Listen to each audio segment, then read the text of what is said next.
Doctor Sen, যে বিষয়টা প্রথমেই জানতে চাইবো, অস্টিও আর্থারাইটিস কি, কেন এবং সেটার জন্য কিভাবে ট্রিটমেন্ট হয়, এই বিষয়ে আমরা আলোচনা করেছি।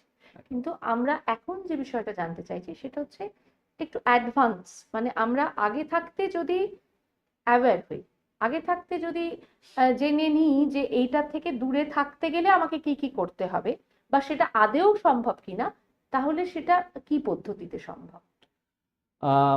অস্টিও আর্থ্রাইটিস ব্যাপারটা নিয়ে আমরা আগেও আলোচনা করেছি। তো আবার আমি একটু জিনিসটা বলে দিই যে অস্টিও আর্থ্রাইটিস বা আর্থ্রাইটিস মানে হলো জয়েন্টের ইনফ্লামেশন বা জয়েন্ট ক্ষয়ে যাওয়া। জয়েন্টের ভেতর যে কার্টিলেজ বা তরুণাস্থির যে লেয়ারটা থাকে সেটা ক্ষয়ে যায়। তো সেটা বিভিন্ন কারণে হতে পারে, সেটা বয়সজনিত কারণেও হতে পারে। রিউমাটয়েড আর্থ্রাইটিস আমরা বলি, যেটা ইনফ্লেমেটরি আর্থ্রাইটিস আছে, rheumatoid arthritis, ankylosing spondylosis.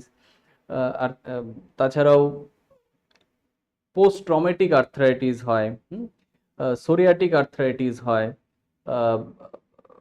Uric acid arthropathy হয়, ইউরিক অ্যাসিড থেকেও জয়েন্ট ড্যামেজ হয়, ক্রিস্টাল ডিপোজিট হয়। তো ডিফারেন্ট কারণ থাকে আর্থ্রাইটিসের, যার কারণে ওই জয়েন্টগুলো ড্যামেজ হয়।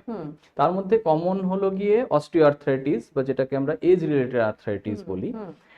তো যদি প্রিভেনশনের ব্যাপারটা আসে, তাহলে এজ রিলেটেড যে আর্থ্রাইটিসটা হয়, যেটা সবচেয়ে কমন, সেটা যেহেতু আমরা এজিংটাকে প্রিভেন্ট করতে পারবো না, সেক্ষেত্রে খুব একটা কিছু করার থাকে না। হ্যাঁ, এবার কিছু কিছু ফ্যাক্টর আছে, যেরকম এই জিনিসগুলো, যে এই আর্থ্রাইটিস গুলো হয় সেটা শুধুমাত্র এজিং এর কারণেই হয় সেটা নয়। দিস আর মাল্টিফ্যাক্টরিয়াল।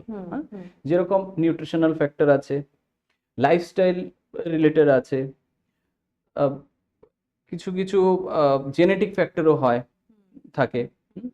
তো যদি আমরা নিউট্রিশনাল ফ্যাক্টর কনসিডার করি, তাহলে যেরকম আমাদের high protein with calcium rich ডায়েটটা প্রেফার করা উচিত এই ধরনের আর্থ্রাইটিসগুলো প্রিভেন্ট করার জন্য।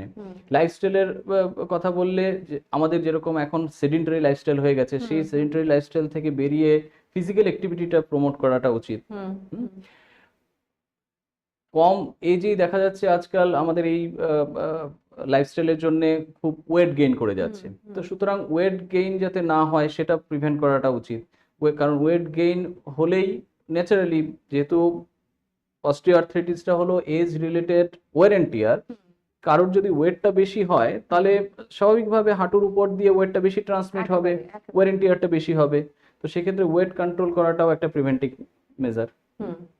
এইগুলো হলো গিয়ে অস্টিও আর্থ্রাইটিসের ক্ষেত্রে আমরা প্রিভেন্ট করতে পারি।